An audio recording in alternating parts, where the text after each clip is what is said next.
ఆంధ్రప్రదేశ్ మాజీ ముఖ్యమంత్రి వైఎస్ జగన్మోహన్ రెడ్డిపై షర్మిల సంచలన వ్యాఖ్యలు చేశారు. వరదల్లో నష్టపోయిన వాళ్ళని మాత్రం పరామర్శించారు. ఎవరో ఇద్దరు వ్యక్తిగతంగా కొట్టుకుని చనిపోతే దానికోసం ఢిల్లీకి వెళ్లి ధర్నా చేస్తారు అని విమర్శించారు. కూడా పొలిటికల్ మర్డర్ ఇది కానే కాదు, ఇది వ్యక్తిగత మర్డర్ అని కూడా అంటున్నారు కదా. మేము ఏదో సాక్షి మీడియానో లేకపోతే టీడీపీ మీడియానో పట్టుకొని మాట్లాడటం లేదు.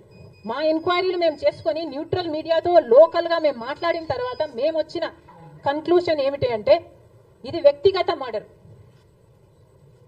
మొన్నటి వరకు కూడా హత్య చేసిన వాళ్ళు, హత్య గురైన వాళ్ళు ఇద్దరు వైసీపీతోనే ఉన్నారు. మరి అలాంటప్పుడు ఇది పొలిటికల్ మర్డర్ ఎలా అవుతుంది? ఈ పొలిటికల్ మర్డర్ అని మీరు చెప్పి మీరు ఢిల్లీకి వెళ్ళి ధర్నా చేస్తున్నారా? దేనికి? మీ ఉనికి కాపాడుకోవడం కోసం, మీ పార్టీ కోసం అని చెప్తున్నారు. ప్రజలు ఏం ఆలోచిస్తారు?